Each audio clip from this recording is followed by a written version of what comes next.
Hi friends, welcome to வல்லமை IAS academy. நம்ம இந்த வீடியோவில் என்ன பார்க்க போகிறோம் அப்படின்னா, திருக்குறளில் ஊக்கமுடைமை அப்படிங்கிற அதிகாரம் தான் பார்க்க போகிறோம். ஊக்கமுடைமை அப்படின்னா என்னென்னா, ஒரு சக்தி, ஒரு உந்தும் சக்தி அப்படின்னா எக்ஸ்ட்ரா ஒரு மோட்டிவேஷன், ஒரு எனர்ஜி, ஒரு சக்தி கொடுத்து நம்ம சோர்ந்து போகாமல் அடுத்து நம்ம எந்திரிச்சு ஓடுறதுக்கு நம்மளே பண்ணுவோம்ல மோட்டிவேஷன், அதை தான் என்ன சொல்லுவோம் அப்படின்னா ஊக்கமுடைமை அப்படின்னு சொல்லுவோம். அப்போ ஊக்கமுடைமை அப்படின்னா என்னென்னா ஒரு சக்தி,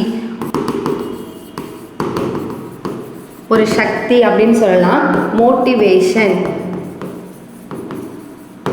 அப்படி இல்லைன்னா எனர்ஜி, ஒரு எக்ஸ்ட்ரா சக்தி நம்ம கொடுக்குறோம்ல, அதை தான் நம்ம என்ன சொல்லுவோம் அப்படின்னா ஊக்கமுடைமை அப்படின்னு சொல்லுவோம். இப்போ பார்த்தீங்கன்னா நமக்கு ரீசெண்டாக குரூப் 2A எக்ஸாம் ரிசல்ட் விட்டாங்களா, அந்த ரிசல்ட்டில் பார்த்தீங்கன்னா நிறைய பேருக்கு பாசிட்டிவாக வந்திருக்கும், நிறைய பேருக்கு நெகட்டிவாக வந்திருக்கும். ஃபஸ்ட்டு நம்ம என்ன பண்ணலாம் அப்படின்னா, பாசிட்டிவாக வந்த எல்லாருக்குமே நம்ம ஃபஸ்ட்டு விஷஸ் பண்ணிக்கலாம். எல்லாருக்குமே ரொம்ப வாழ்த்துக்கள். நீங்கள் இவ்வளோ நாளாக எவ்வளோ கஷ்டப்பட்டு தான் இந்த எக்ஸாம் எழுதியிருப்பீங்க, அந்த கஷ்டத்துக்கான பலன் தான் உங்களுக்கு இன்றைக்கி கிடச்சிருக்கும். எல்லாருக்குமே ஆல் த பெஸ்ட். அதுவே பார்த்தீங்கன்னா இப்போ நெகட்டிவாக வந்திருக்குல்ல, நெகட்டிவாக வந்தவங்க என்ன பண்ணுவாங்க அப்படின்னா, இவ்வளோதான் போல் நம்மளால் முடியாது அப்படின்னு சொல்லிட்டு நெகட்டிவாக நம்ம என்ன பண்ணுவோம், நம்ம இதுக்கு மேலே எதுவும் பண்ண முடியாது, நம்மளால கவர்மெண்ட் எக்ஸாமே கிளியர் பண்ண முடியாது அப்படின்னு சொல்லிட்டு சோர்ந்து போய் உட்காந்துருவோம்ல. அப்படி சோர்ந்து போய் உட்காரக்கூடாது. அப்படி சோர்ந்து போய் உட்காராமல் என்ன பண்ணணும், நம்மளே ஊக்கப்படுத்தி நம்ம அடுத்த கட்டத்தை நோக்கி போகணும். அதை தான் ஊக்கமுடைமைக்கு ஒரு பெஸ்ட் எக்ஸாம்பிள். ஊக்கமுடைமைனா என்ன மேம் அப்படின்னு கேட்டிங்கன்னா, இப்போ இதுதான் நம்ம ரியலாக எக்ஸாம்பிளாக பார்க்கணும். இல்லை எனக்கு 2A ரிசல்ட் வரல, நான் அதனால் சோர்ந்துட்டேன், நான் உட்காந்துட்டேன், என்னால் அடுத்து படிக்க முடியுமான்னு தெரியல அப்படின்னு சொல்லாமல், நம்ம அடுத்து பார்த்திங்கன்னா இன்னும் ஒரு 40 days தான் நமக்கு குரூப் 1 வரப்போகுது. இன்னும் 2 மாதம் கழித்து பார்த்திங்கன்னா அடுத்து குரூப் 2 வரப்போகுது. இந்த தடவை ஏதோ சின்ன மிஸ்டேக் நம்ம பண்ணியிருப்போம், அந்த மிஸ்டேக்கை நம்ம சரி பண்ணிவிடுவோம். சரி பண்ணிவிட்டு அடுத்த குரூப் 2 நம்ம எழுதுவோம், கண்டிப்பாக நல்ல டாப் போஸ்ட்டே வாங்கிடலாம் அப்படின்னு சொல்லி நம்மளே ஒரு ஊக்கப்படுத்தி நம்ம என்ன பண்ணணும், மோட்டிவேட் பண்ணி நம்ம அடுத்த கட்டத்தை நோக்கி போகணும். நாட்களை வேஸ்ட் பண்ணவே கூடாது, சரிங்களா? அதை தான் நம்ம என்ன சொல்லுவோம் அப்படின்னா ஊக்கமுடைமை அப்படின்னு சொல்லுவோம். அதை தான் நம்ம இப்போ திருக்குறளில் பார்க்க போகிறோம். இந்த அதிகாரத்தில் என்ன சொல்லியிருக்காங்க அப்படின்னு பார்ப்போமா? ஃபஸ்ட்டு குறள் பாருங்கள். உடையார் எனப்படுவது ஊக்கம், அஃதில்லார் உடையது உடையாரோ மற்று அப்படின்னு சொல்கிறாங்க. என்ன அப்படின்னா, இதோட விளக்கம் என்னன்னா, ஊக்கம் உடையவரே உடையவர் எனப்படுவர். ஊக்கம் இல்லாதவர் வேறு எதை உடையவராக இருந்தாலும் அவர் உடையவராக மாட்டார் அப்படின்னு சொல்றாங்க. ஃபர்ஸ்ட் குறள்ல என்ன சொல்றாங்கன்னு பார்ப்போம். உடையார் அப்படின்னா என்கிட்ட இன்னைக்கு இருக்கு அப்படின்னா, இப்போ நம்மள்ட்ட பொருள் இருக்கலாம், செல்வம் இருக்கலாம், ஏதோ இருக்கலாம்ல, அதை தான் சொல்லுவேன். என்கிட்ட இன்னைக்கு இருக்கு அப்படின்னா என்ன நான் சொல்லுவேன் அப்படின்னா ஊக்கத்தை தான் சொல்லுவேன் அப்படின்னு சொல்றாங்க. ஊக்கத்தை மட்டும்தான் என்கிட்ட இருக்கிற ஒரு பொருள் அப்படின்னு என்னால் சொல்ல முடியும். அப்படி இல்லை, இந்த மாதிரி அஃதில்லார் அந்த மாதிரிலாம் இல்லார் ஆர் அந்த மாதிரிலாம் வந்துச்சு அப்படின்னா இல்லை அப்படின்னு என்று அர்த்தம். அப்போ அஃதில்லார் அப்படின்னா என்னன்னா, அது இல்லை அப்படின்னா வேற எந்த பொருள் என்கிட்ட இருந்தாலும், அப்படி நான் வச்சிருந்தாலும் என்கிட்ட எதுவுமே இல்லைன்னு தான் அர்த்தம். அப்போ என்கிட்ட இருக்கா அப்படின்னு கேட்டிங்கன்னா இல்லைன்னு தான் அர்த்தம் அப்படின்னு சொல்கிறாங்க. அப்போ என்கிட்ட இன்னைக்கு ஒரு பொருள் இருக்குது, இல்லைன்னா என்கிட்ட ஏதாவது ஒரு விஷயம் இருக்குது அப்படின்னு நான் சொல்லணும்னா என்ன சொல்லணும்னா ஊக்கத்தை மட்டும்தான் சொல்லணுமா. ஊக்கத்தை தவிர அந்த ஊக்கம் என்கிட்ட இல்லைன்னா வேற எத்தனை பொருள் நான் வச்சிருந்தாலும் அதெல்லாம் பொருள்னு சொல்ல முடியுமா? சொல்ல முடியாது அப்படின்னு சொல்றாங்க. புரியுதா? ஊக்கம் மட்டும்தான் என்ன அப்படின்னா ஒரு உடைமை அப்படின்னு சொல்றாங்க. இன்னைக்கு என்கிட்ட இருக்க பொருள் ஊக்கம் தான். அந்த ஊக்கம் என்கிட்ட இல்லைன்னா நான் என்ன பொருள் வச்சிருந்தாலும் எவ்வளவு பொருள் வச்சிருந்தாலும் எனக்கு அது பொருள் கிடையாது அப்படின்னு சொல்றாங்க. சரியா? இதுதான் ஃபர்ஸ்ட் குறளுடைய விளக்கம். ஃபர்ஸ்ட் குறளும் பார்த்தீங்கன்னா செகண்ட் குறளும் பார்த்தீங்கன்னா உங்களுக்கு ஒரே அர்த்தம் தான் வரும். பார்க்கலாமா? அடுத்த குறள் பாருங்க. உள்ளம் உடைமை உடைமை பொருளுடைமை நில்லாத நீங்கிவிடும் அப்படின்னு சொல்றாங்களா. உள்ளம் அப்படின்னா இங்க என்ன அர்த்தம் அப்படின்னா ஊக்கம். உள்ளம் அப்படின்னா என்னன்னா ஊக்கம் அப்படின்னு சொல்லுவாங்க. அப்போ ஊக்கம் உடைமை மட்டும்தான் எனக்கு உடைமை. ஊக்கம் இல்லாம வேற எந்த பொருளுடைமை நிறைய பொருள் நான் வச்சிருந்தேன் அப்படின்னா அதெல்லாம் நான் என்ன சொல்லலாம் அப்படின்னா நிலை இல்லாதது. நில்லாதது அப்படின்னா என்னன்னா நிலை இல்லாமல், நிலை இல்லை அப்படின்னு சொல்றாங்க. நிலை இல்லாமல் என்னை விட்டு போயிடும் அப்படின்னு சொல்கிறாங்க. அப்போ ஃபஸ்ட்டு குறளுக்கும் ரெண்டாவது குறளுக்கும் உங்களுக்கு என்ன அர்த்தம்னு பார்த்தீங்கன்னா ஒரே அர்த்தம் தான். இங்கே பொருள் அப்படின்னு சொல்லிட்டு ஒன்று சேர்த்துருப்பாங்க. ஃபஸ்ட்டு என்ன பார்த்தோம்? ஃபஸ்ட்டு குறளில் என்ன பார்த்துருப்போம்? உடையார் எனப்படுவது ஊக்கம். அதாவது என்கிட்ட இன்னைக்கு இருக்குது அப்படின்னா ஊக்கம் மட்டும்தான் நான் சொல்ல முடியும். அந்த ஊக்கம் இல்லைன்னா வேற என்ன பொருள் வேற என்ன இருந்தாலும் என்கிட்ட எதுவுமே இல்லைன்னு தான் அர்த்தம் அப்படின்னு வந்து சொல்றாங்களா. இரண்டாவது குறள் என்ன சொல்றாங்க அப்படின்னா, ஊக்கம் மட்டும்தான் ஒருத்தவனுக்கு நிலையான ஒரு உடைமை. அந்த உடைமை இல்லாம வேற பொருள்லாம் வச்சிருந்தா கூட அது அவனுக்கு நிலை இல்லாத ஒரு விஷயம் அப்படின்னு வந்து சொல்றாங்க. புரியுதா? இதுக்கு என்ன விளக்கம் அப்படின்னா, ஊக்கம் என்னும் ஒரு பொருளை தவிர வேறு எத்தனை நிலையான உடைமை இருந்தாலும் அது நம்ம உடைமை அப்படின்னு வந்து சொல்ல மாட்டோம். பொருள் என்னதான் பொருள் செல்வம்னு எதை வச்சிருந்தாலும் அது நமக்கு நிலை இல்லை. எது மட்டும் இப்போ நிலையான செல்வம்னு உங்கள்கிட்ட கேட்டாங்க அப்படின்னா ஊக்கம் மட்டும்தான் நிலையானது அப்படின்னு சொல்லணும். அப்போ நிலையான உடைமை என்ன அப்படின்னா ஊக்கம். ஊக்கம் மட்டும்தான் ஒரு மனுஷனுக்கு நிலையான உடைமை. ஊக்கம் இல்லாமல் வேற எந்த பொருள் அவன் வச்சிருந்தாலும் அது அவனோட வாழ்க்கையில நிலை இல்லாதது, எப்போ வேணா அவனை விட்டு போயிடும் அப்படின்னு வந்து சொல்றாங்க. இதுதான் வந்து 2 குறளுமே. அடுத்து 3rd குறள் போலாமா? 3வதா என்ன கொடுத்துருக்காங்க அப்படின்னா, ஆக்கம் இழந்தேம் என்று அல்லாவார் ஊக்கம் ஒருவன் தன் கைத்துடையார். குறள் இன்னொரு தடவை படிங்க. ஆக்கம் இழந்தேம் என்று அல்லாவார் ஊக்கம் ஒருவன் தன் கைத்துடையார். இதுல என்ன விளக்கம் சொல்றாங்க அப்படின்னா, ஊக்கத்தை உறுதியாக தம் கைப்பொருளாக உடையவர்.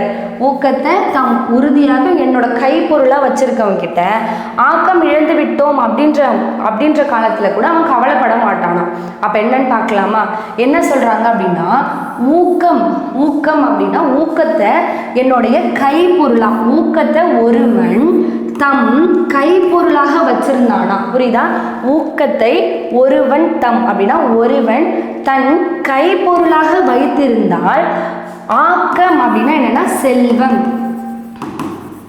செல்வத்தை இழந்தேன் அப்படின்னு சொல்லிட்டு அல்லாவார் அப்படின்னா துன்பப்பட மாட்டார்.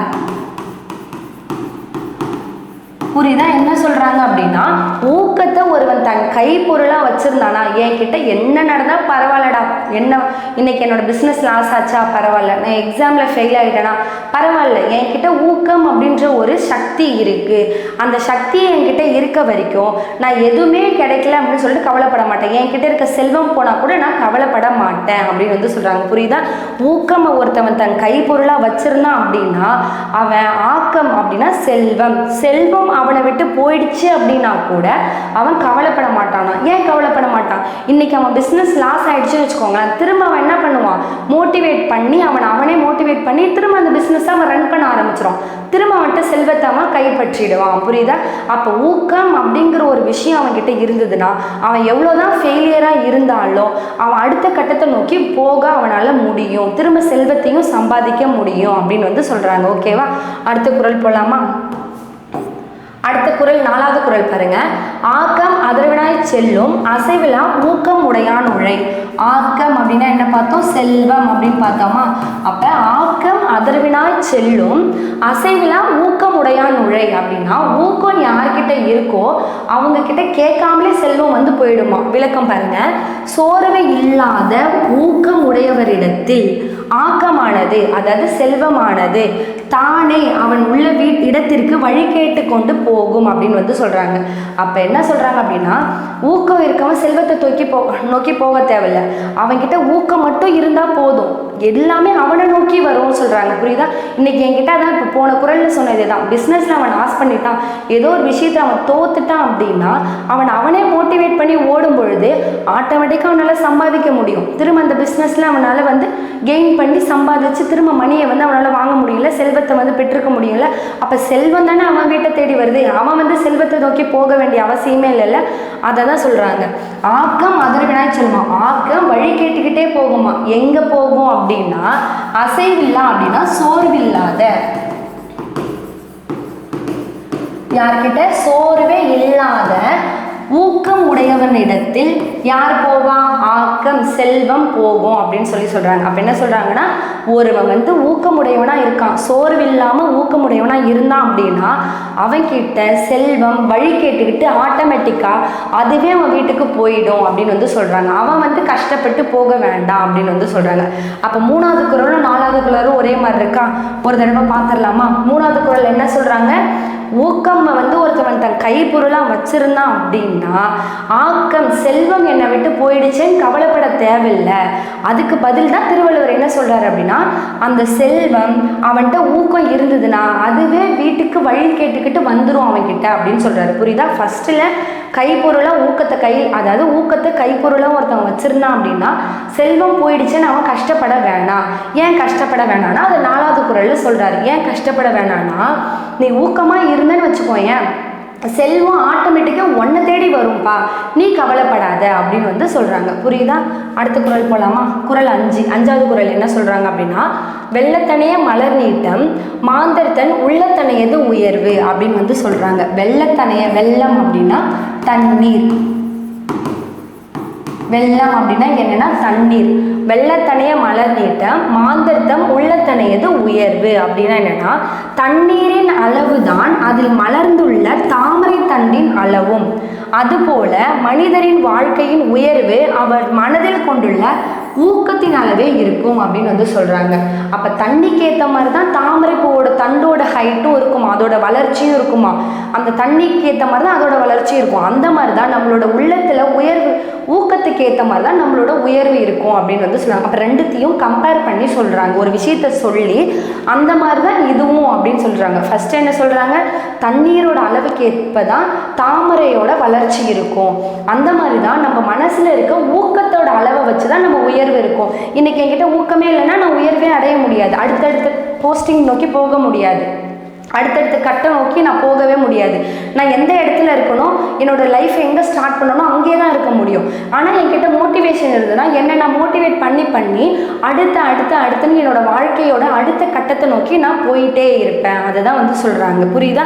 இப்போ குரூப் 2A போயிடுச்சு அப்படின்னா அடுத்து 40 நாளில் குரூப் 1 இருக்குது. நம்ம நல்லா போராடி நம்மளை நாமளே மோட்டிவேட் பண்ணி ஓட ஆரம்பித்தோம் அப்படின்னா குரூப் 1 போஸ்ட் வாங்குறதுக்கு நமக்கு வாய்ப்பு இருக்குல்ல. அதை தான் சொல்கிறாங்க, நம்மளுடைய ஊக்கத்துக்கு அளவு தான் நம்மளோட உயர்வு இருக்கும் அப்படின்னு வந்து சொல்றாங்க. குறள் பார்ப்போமா? தண்ணீருடைய அளவுக்கு ஏற்பதான் மலர் நீட்டம் அப்படின்னா மலருடைய வளர்ச்சி, நீட்டம்னா நீட்சி, மலருடைய வளர்ச்சி. தண்ணீரோட அளவுக்கு ஏற்பதான் மலரோட வளர்ச்சி இருக்கும். அந்த மாதிரி மாந்தர் அப்படின்னா மனுஷங்களோட உயர்வு எப்படி இருக்கும் அப்படின்னா, மாந்தரோட உயர்வு அவங்களோட வளர்ச்சி எப்படி இருக்கும் அப்படின்னா அவங்களுடைய உள்ளத்தனையது. உள்ளது அப்படின்னா என்னது? ஏற்கனவே பார்த்தோமா, உள்ளம் அப்படின்னா ஊக்கம் அப்படின்னு பார்த்தோமா. அப்போ என்ன சொல்கிறாங்க அப்படின்னா தண்ணியோட அளவுக்கு ஏற்றதான் மலரோடைய வளர்ச்சி இருக்கும். அப்போ மாந்தர் மனுஷனோட உயர்வு எப்படி இருக்கும்னா அவனுடைய ஊக்கத்தை வச்சு தான் இருக்கும் அப்படின்னு வந்து சொல்கிறாங்க. புரியுதா? அடுத்த குறள் போகலாமா? இது வந்து பார்த்திங்கன்னா அது போல அப்படின்னு வருதா. அப்போ இது எடுத்துக்காட்டு ஓமை அணி அப்படின்னு நம்ம வச்சுக்கோங்க. அடுத்து போகலாமா? குறள் 6 பாருங்க. என்ன சொல்கிறாங்க அப்படின்னா, உள்ளுவதெல்லாம் உயர்வுள்ளல் மற்றது தள்ளினும் தள்ளாமை நீர்த்து அப்படின்னு வந்து சொல்கிறாங்க. விளக்கம் என்ன அப்படின்னா, நினைப்பதெல்லாம் உயர்ந்த நினைப்பாகவே இருக்க வேண்டும். நம்ம என்ன நினைச்சாலும் உயர்ந்த நினைப்பாக இருக்கணுமா, ரொம்ப பெருசாக தான் நம்மளோட நினைப்பு இருக்கணும். நான் எதை பற்றியாவது சொல்கிறேன், ஏதாவது எய்மாக வைக்கிறேன்னா என்னோட எய்ம் என்ன இருக்கணும், என்னோட குறிக்கோள் என்ன இருக்கணும்னா டாப்பாக தான் இருக்கணும், ரொம்ப உயர்வாக தான் இருக்கணுமா. அப்படி இருந்துச்சு அப்படின்னா அந்த எண்ணம் எனக்கு கை கூடலைனாலும் பரவாயில்ல, ஆனால் மற்றதெல்லாம் எனக்கு ஆட்டோமேட்டிக்காக வந்துடும். அந்த நினைப்பை மட்டும் கைவிடக்கூடாது அப்படின்னு வந்து சொல்கிறாங்க. இப்போ வந்து நான் குரூப் 1 படிக்க போகிறேன்னு நான் வந்து ஃபஸ்ட்டு டிஎன்பிசிக்குள்ளே உள்ளே வரேங்கன்னு வச்சுக்கோங்களேன். உள்ளே வரும்போதே குரூப் 4ன்னு வரக்கூடாது. உள்ளே வரும்போதே எப்படி வரணும் அப்படின்னா குரூப் 1ன்னு தான் எய்ம் வச்சு வரணும். அந்த எய்மை நீங்கள் பெருசாக வைக்கும் பொழுது உங்களுக்கு அந்த குரூப் 1 கிடைக்கல அப்படின்னாலும் குரூப் 2 கிடைக்கலாம், குரூப் 2A கிடைக்கலாம், குரூப் 4 கிடைக்கலாம். ஆனால் உங்களோட எண்ணங்கள் எப்படி இருக்கும், உங்கள் குறிக்கோள் எப்படி இருக்கணும் அப்படின்னா உயர்வாக தான் இருக்கணும். அதாவது குரூப் 1 தான் என்னோட குறிக்கோள் அப்படின்னு சொல்லி குறிக்கோளை எப்பவுமே மேலே தான் வைக்கணும். அப்படி வைக்கும் பொழுது நமக்கு அடுத்தடுத்து இருக்கிறதுக்கு கூட ஈஸியாக வந்து கிடைச்சிரும் அப்படின்னு தான் சொல்கிறாங்க. அதுதான் இந்த ஒரு குறளோட விளக்கம். என்ன அப்படின்னா, உள்ளுவது அப்படின்னா நினைப்பது எல்லாம் எப்படி இருக்கணுமா, உயர்வான நினைப்பாகவே இருக்கணுமா. அப்படி நம்ம நினச்சிட்டோம் அப்படின்னா மற்றது எல்லாமே என்ன நடக்குன்னா ஆட்டோமேட்டிக்காக உங்களுக்கு நடந்துடும். தள்ளினும் தள்ளாமே நீர்த்து அப்படின்னா அதுவாகவே நடந்துடும். நீங்கள் எண்ணத்தை மட்டும் உயர்வாக வைங்க போதும், மற்றதெல்லாம் அதுவாக நல்லா நடந்துடும் அப்படின்னு வந்து சொல்கிறாங்க. ஆனால் எப்போவுமே அந்த நினைப்பை மட்டும் நீங்கள் கைவிடவே கூடாது அப்படின்னு வந்து சொல்கிறாங்க. இதுதான் என்னுடைய டார்கெட்னா அந்த டார்கெட்டை நான் எப்போவுமே அதை தான் வச்சுருக்கணும். அதுலேருந்து நான் கீழே இறங்கி வரக்கூடாது. நீங்கள் வரலைனாலும் பரவாயில்ல, ஆனால் அதுவே உங்களுக்கு ஆட்டோமேட்டிக்காக கிடச்சிரும்னு சொல்கிறாங்க. புரியுதா? அடுத்த குறள் போகலாமா? அடுத்து இந்த 2 குறள் ஒரு தடவை பார்த்துட்டு போயிடலாமா? குறள் 5ல் என்ன சொல்கிறாங்க? தண்ணீரின் அளவுக்கேற்ப தான் தண்ணியில் இருக்க அந்த மலரோட நீட்சியும் இருக்கும். அந்த மாதிரி ஒரு மனுஷனோட உயர்வு எப்படி இருக்கும்? அவனுடைய ஊக்கத்தை பொறுத்து தான் இருக்கும். அவன் அதிகமாக மோட்டிவேட் ஆனால் அதிகமாக உயர்வான், இல்லை அவன் மோட்டிவேட்டே ஆகலை அப்படின்னா அவன் அப்படியே தான் இருப்பான். அப்போ அவனுடைய ஊக்கத்துக்கு ஏற்ற மாதிரி தான் அவனோட உயர்வு இருக்கும் அப்படின்னு வந்து சொல்கிறாங்க. அப்போ கொஸ்டின் உங்களை என்ன கேட்கலாம்? ஒருத்தவங்களோட உயர்வு எப்படி எதை பொறுத்து இருக்கும் அப்படின்னா ஊக்கத்தை பொறுத்து தான் இருக்கும் அப்படின்னு நீங்கள் சொல்லணும். அதே இந்த குறள் என்ன சொல்கிறாங்க? நம்ம நினைக்கிறது எல்லாமே நம்ம உயர்வாக நினைக்கணும் அப்படின்றாங்க. அப்படி நினச்சிட்டிங்க அப்படின்னா மற்றதெல்லாம் உங்களுக்கு ஆட்டோமேட்டிக்காகவே நடந்துரும் அப்படின்னு வந்து சொல்கிறாங்க. அந்த நினைப்பை மட்டும் எப்பவுமே கைவிட்டுறாதீங்க அப்படின்னு சொல்கிறாங்க. புரியுதா? அடுத்த குறள் போகலாமா? அடுத்த குறள் 7 என்ன சொல்கிறாங்க அப்படின்னா, சிதைவிடத்து ஒல்கார் உறவோர் புதையம்பிற் பட்டு பாடொன்றும் களிறு அப்படின்னு சொல்கிறாங்க. என்ன சொல்கிறாங்க? சிதைவிடத்து ஒல்கார் உறவோர் புதையம்பிற் பட்டு பாடொன்றும் களிறு. என்ன சொல்கிறாங்கன்னா விளக்கம்ல, உடல் முழுவதும் அம்புகளால் துளைக்கப்பட்டாலும் யானையானது உறுதி தளராமல் இருப்பது போல ஊக்கமுடையவர்கள் அழிவே வந்தாலும் அதற்காக கவலைப்பட மாட்டார்கள். புரியுதா? என்னவா? மேலே ஃபுல்லாக போர்க்களத்தில் அம்பு பட்டாலும் யானை என்ன பண்ணுமா? டக்குன்னு விழுந்துடாதான். அதோடைய வலிமையை ஸ்ட்ரென்த்தை காமிச்சிட்டு அப்படியே தான் நிற்குமா. அந்த மாதிரி நம்மளும் எப்படி இருக்கணும் அப்படின்னா, ஊக்கமுடையவர்களும் எப்படி இருக்கணும் அப்படின்னா, ஏதோ ஒரு அழிவு நமக்கு வந்தாலும் அந்த ஊக்கத்தை கைவிடாமல் அதுலேருந்து கவலைப்படாமல் நம்ம வந்து அடுத்தடுத்து போகணும் அப்படின்னு வந்து சொல்கிறாங்க. புரியுதா? அந்த அழிவை நினச்சி நினச்சி நினச்சி கஷ்டப்பட்டுக்கிட்டே இருக்க மாட்டாங்களாம். இன்றைக்கி நம்ம ஃபெயிலியர்னு சொல்லிட்டு உட்காந்துட்டே இருந்தால் நான் கடைசி வரைக்கும் ஃபெயிலியர் தான். இல்லை, என்னால் முடியும், நீ ஓடும்பொழுது கண்டிப்பாக நீ ஒரு நாள் சக்ஸஸ் பண்ணிடுவ. அதை தான் வந்து இந்த குறளில் சொல்கிறாங்க. அப்போ களிறு அப்படின்னா யானை.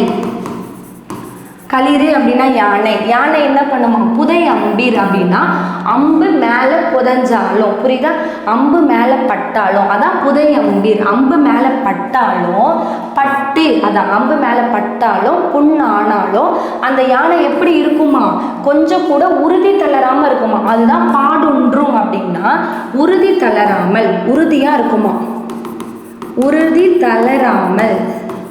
பாடொன்றும் அப்படின்னா உறுதி தளராமல் இருக்குமா. யாரு? யானை. யானை என்ன பண்ணுமா? மேலே வந்து அம்பு பட்டு புதைஞ்சி புண்ணானாலும் உறுதி தளராமல் இருக்குமா. அந்த மாதிரி நம்ம எப்படி இருக்கணும்னு சொல்கிறாங்க? சிதைவு அப்படின்னா அழிவு. ஒரு அழிவு வருது அப்படின்னா யாரு? ஊக்கமுடையவங்க ஒல்கார் அப்படின்னா கவலைப்பட மாட்டாங்க. கவலைப்பட மாட்டார், அதுதான் ஒல்கார் அப்படின்னு வந்து சொல்லுவாங்க. யாரு? உறவோர் அப்படின்னா ஊக்கமுடையவங்க. புரியுதா? இன்னொரு தடவை சொல்ல பாருங்க. ஒரு யானை என்ன பண்ணும் அப்படின்னா அம்பு நம்ம மேலே பட்டு புதைஞ்சாலும் காயப்பட்டாலும் உறுதி தளராமல் இருக்குமா. அப்படியே ஸ்டெடியாக இருக்குமா, கீழே விழாதான். அந்த மாதிரி நாம் எப்படி இருக்கணும் அப்படின்னா, சிதைவு அப்படின்னா அழிவு வந்தாலும் கவலைப்பட மாட்டாங்களாம். ஒல்கார் அப்படின்னா என்னன்னா கவலைப்பட மாட்டாங்க. அழிவு வந்தாலும் கவலைப்பட மாட்டாங்கன்னா யாரு அப்படின்னா உறவோர். உறவோர் அப்படின்னா ஊக்கமுடையவர்.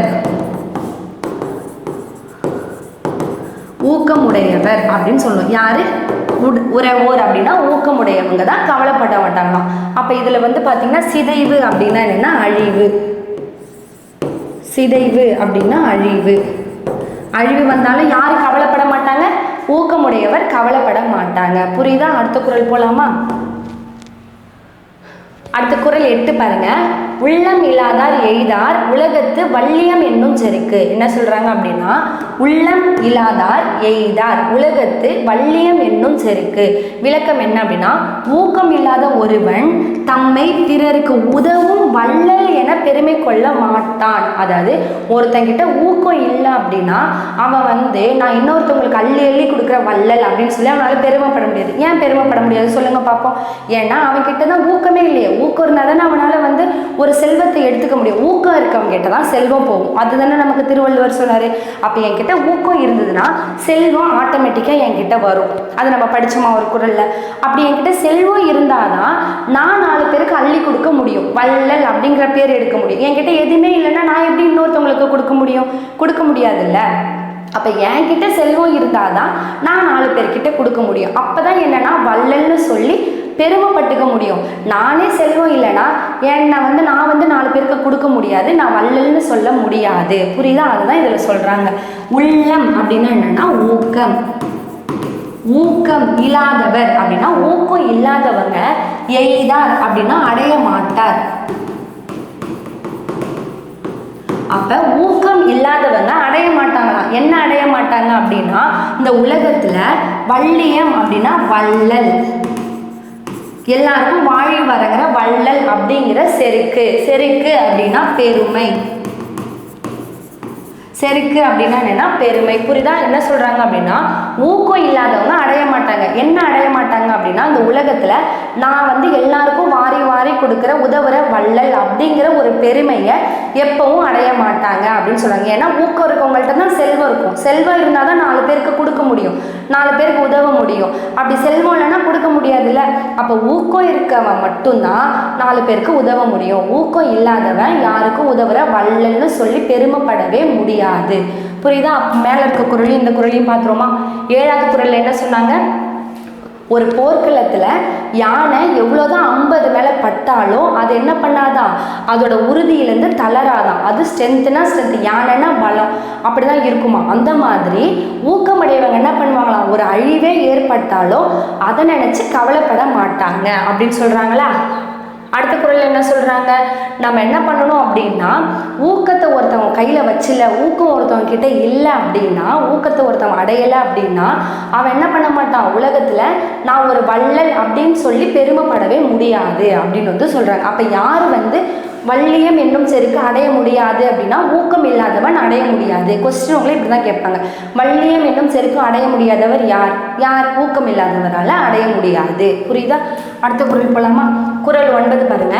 பரியது கூர்ங்கோட்டது ஆயினும் யானை வெறுவும் புலிதா குறின். என்ன சொல்றாங்க அப்படின்னா, பரியது கூர்ங்கொட்டது ஆயினும் யானை வெறுவும் புலிதா குறின் அப்படின்னு என்ன அப்படின்னா, விளக்கத்தை ஃபர்ஸ்ட் பார்த்துருவோமா? உருவத்தை விட ஊக்கமே வலுவானது என்பதற்கு எடுத்துக்காட்டு. அதாவது ஒருத்தவங்களோட உருவத்தை வச்சு ஒருத்தவங்களை எடை போடுங்க. ஒருத்தவங்க குண்டா இருக்காங்க அப்படின்னா, ஐயோ உங்களை அடிச்சுருவாங்களோ அவங்க நம்மளன்னு பயப்படக்கூடாது. ஒருத்தவங்க ஒல்லியா இருக்கானா அவன்கிட்ட ஸ்ட்ரென்த் இல்லை, குண்டா இருக்கவன் தான் ஸ்ட்ரென்த்தா இருக்கான்னு நம்ம நம்பவே முடியாது. குண்டா இருக்கவங்கிட்ட ஸ்ட்ரென்த் இல்லாமலே இருக்கலாம், அதே ஒல்லியா இருக்கவன் பயங்கர ஸ்ட்ரென்த்தா இருக்கலாம். அப்போ ஒருத்தவங்களோட உருவத்தை வச்சு நம்ம அவங்கள எடை போடவே கூடாது. அதான் உருவத்தை விட ஊக்கம் தான் பெருசு. ஒருத்தன் ஒல்லியா இருந்தாலும் அவன் கிட்ட ஊக்கம் இருந்தது அப்படின்னா அவன் தான் பலசாலி அந்த இடத்துல. புரியுதா? அப்போ ஒருத்தவன உருவத்தை வச்சு அவனை எடை போடாதீங்க. அதுக்கு ஒரு எடுத்துக்காட்டா என்ன சொல்றாங்க அப்படின்னா, கொழுத்த உடம்பும் கூர்மையான கொம்புகளும் கொண்ட யானை, புரியுதா? கொழுத்த உடம்பும் கூர்மையான கொம்புகளையும் கொண்ட யானை தன்னை தாக்க வரும் புலியை கண்டு அஞ்சி நடுங்குவது. அப்ப என்ன எடுத்துக்காட்டு சொல்றாங்க? யானை எப்படி இருக்கும்? குண்டா இருக்குமா? அதுக்கு கொம்புலாம் இருக்குமா? எல்லாமே இருந்தாலும் ஒரு புலி வந்து பாஞ்சு வந்து அதை அடிக்க வந்துச்சுன்னா புலியை பார்த்து யானை பயப்படுமா? புரியுதா? புலியை பார்த்து யானை பயப்படுமா? அப்போ இதை வந்து ஒரு எடுத்துக்காட்டுக்கு என்ன சொல்கிறாங்க அப்படின்னா, உருவத்தை விட ஊக்கம்தான் பெருசு. அப்போ உருவத்தை விட என்ன பெருசுன்னு உங்களுக்கு கேட்டாங்கன்னா நீங்கள் என்ன சொல்லணும்? உருவத்தை விட ஊக்கம்தான் பெருசு அப்படின்னு சொல்லணும். இப்போ அதுக்கு தான் என்ன குறள் சொல்லியிருக்காங்க அப்படின்னா, பரியது அப்படின்னா பெரியது. பரியது அப்படின்னா என்னன்னா பெரியது. கூர்ங்கொட்டது அப்படின்னா கூர்மையான தந்தம். கூர்மையான தந்தம், கொம்பு அப்படின்னு சொல்றோம்ல, அப்ப கூர்மையானது அதுதான் சொல்றாங்க. ஆயினும் அப்படின்னா உடையது. யார் உடையது? யானை உடையது. அப்ப ஒரு யானைன்னா பெருசா இருக்கும், கூர்மையான தந்தம்லாம் இருக்கும், கொம்பு இருக்கும், இதெல்லாம் உடையது தான் யானை. ஆனா அந்த யானை என்ன பண்ணும்? வெறுவும். வெறுவும் அப்படின்னா வெறுவும் அப்படின்னா அஞ்சும். வெறுவும்னா அஞ்சும். அந்த யானையே அஞ்சுமா? யாரை பார்த்து அப்படின்னா, புலி வந்து தாக்கும்போது யானை அஞ்சுமா. புரியுதா? பரியதுன்னா பெரியது, கூர்ங்கொட்டதுன்னா கூர்மையான தந்தம் உடையது. யாரு? யானைக்கு இருக்கு. ஆனா அந்த யானையும் யாரை பார்த்து பயப்படுமா? வெறுவும் அப்படின்னா என்னன்னு உங்களை கேட்டாங்கன்னா அஞ்சும் அப்படின்னு சொல்லலாம். அந்த யானையை யாரை பார்த்து அஞ்சுமா? புலியை பார்த்து அஞ்சுமா. புரியுதா? அடுத்த குறள் போலாமா? அடுத்து கடைசி குறள் 10வது குறள். உரம் ஒருவருக்கு உள்ள வெறுக்கை அஃதில்லார் மரமக்கள் ஆதலே வேறு. உரம் ஒருவருக்கு உள்ள வெறுக்கை அஃதில்லார் மரமக்கள் ஆதலே வேறு. விளக்கம் பார்க்கலாமா? மனதில் உறுதியான ஊக்கம் இல்லாதவர்கள் உருவத்தில் உலகில் மனிதர்களாக காணப்பட்டாலும் யார் இல்லைன்னா ஊக்கம் இல்லாதவங்க மனுஷன் மாதிரி தெரிஞ்சாலும் ஆனால் அவங்க மரங்களுக்கு மட்டும்தான், அதாவது அவங்களுக்கும் மரத்துக்கும் வேறுபாடே இல்லை. அவன் பார்க்க மனுஷன் தான், ஆனால் அவன் மரம் தான், மரத்துக்கும் அவனுக்கும் வேறுபாடே இல்லை அப்படின்னு சொல்கிறாங்க. அப்போ குறளில் என்ன சொல்கிறாங்கன்னா, உரம் ஒருவருக்கு அப்படின்னா அறிவு, உரம்னா உண்மையான அறிவு. உரம் ஒருவருக்கு அப்படின்னா அறிவு உள்ள ஒருவருக்கு. வெறுக்கை அப்படின்னா ஊக்கம். அப்போ உரம் ஒருவருக்கு உள்ள வெறுக்கை அப்படின்னா அறிவு தான் ஒருவருக்கு ஊக்கமா, புரியுதா? அறிவு தான் ஊக்கம். அப்போ ஊக்கம்னா என்ன? அறிவு தான் ஒருவருக்கு ஊக்கம். உண்மையான அறிவு யார்கிட்ட இருக்கோ அவங்க தான் ஊக்கமுடையவர்னு சொல்கிறாங்க. அந்த அறிவு இல்லை அப்படின்னா அவங்கள யாருக்கு ஈக்குவல்னு சொல்கிறாங்க? மரத்துக்கு ஈக்குவல். அவனை மரம்னு சொல்லலாம், மக்கள்னு சொல்லலாம். அவன் ஒரு மரத்துக்கு ஈக்குவல் தான். 6 அறிவு உடையவன் தானே மனுஷன். அந்த மரம்லாம் பார்த்தீங்கன்னா 5 அறிவு உடையதானே. மரமாக இருக்கட்டும், விலங்காக இருக்கட்டும், எல்லாருக்குமே என்னது 5 அறிவு தானே. அப்போ அவன் மனுஷனாகவே இருந்தாலும் அவன்கிட்ட அறிவு அப்படிங்கிற அந்த ஊக்கம் இல்லை அப்படின்னா அவனை மனுஷனாக பார்க்க மாட்டாங்க, மரமாக தான் பார்ப்பாங்க அப்படின்னு சொல்கிறாங்க. அப்போ முன்னாடி குறள் இந்த குறள் ஒரு தடவை பார்த்துடலாமா? 9வது குறளில் என்ன சொல்கிறாங்கன்னா, பெருசாக இருக்குது, பெரிய கொம்புகள் இருக்குது, கூர்ந்த தந்தம் இருக்குது, இதெல்லாம் உடையது யாரு? யானை. அதெல்லாம் இருந்தாலும் அந்த யானையே பயப்படுமா. யாரை பார்த்து பயப்படும் அப்படின்னா புலியை பார்த்து பயப்படுமா. இதுதான் நமக்கு 9வது குறள். அடுத்து இந்த 10வது குறள் என்ன சொல்கிறாங்க அப்படின்னா, உண்மையான அறிவு தான் ஒருத்தவனுக்கு ஊக்கம். அது அவனுக்கு இல்லை அப்படின்னா அவனை யாரை கூட கம்பேர் பண்ணுறாங்கன்னா மரத்து கூட தான் கம்பேர் பண்ணுறாங்க அப்படின்னு சொல்லணும். இதோட பார்த்தீங்கன்னா ஊக்கமுடையவனையோட 10 குறளும் நம்ம முடிச்சிட்டோம். வீடியோ பிடிச்சிருந்தா லைக் பண்ணுங்கள், ஷேர் பண்ணுங்கள், உங்கள் ஃப்ரெண்ட்ஸ்க்கெலாம் சொல்லுங்கள். உங்களுக்கு வீடியோவில் ஏதாவது டவுட் இருந்தாலும் சொல்லுங்கள், நம்ம அதை கிளியர் பண்ணிக்கலாம். தேங்க்யூ.